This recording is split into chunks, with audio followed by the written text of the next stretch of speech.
بسم اللہ الرحمن الرحیم۔ میرے چینل کے معزز سامعین و ناظرین، السلام علیکم۔ اس دعا کے ساتھ ویڈیو کا آغاز کرتی ہوں کہ اللہ تعالی ہم سب کا ایمان سلامت رکھے۔ قبل از نبوت جب حضور صلی اللہ علیہ وآلہ وسلم قضائے حاجت کے لیے نکلتے تو دور چلے جاتے، یہاں تک کہ شہر کے مکان آپ صلی اللہ علیہ وآلہ وسلم کی نگاہوں سے اوجھل ہو جاتے اور آپ صلی اللہ علیہ وآلہ وسلم مکہ کی گھاٹی اور اس کی وادیوں کی طرف نکل جاتے۔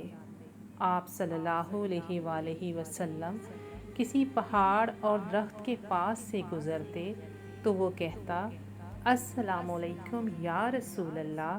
یہ سن کر آپ صلی اللہ علیہ وآلہ وسلم دائیں بائیں آگے پیچھے اگرچہ ہر طرف دیکھتے، لیکن درخت اور پہاڑ کے سوا کچھ بھی وہاں پر نہیں ہوتا تھا۔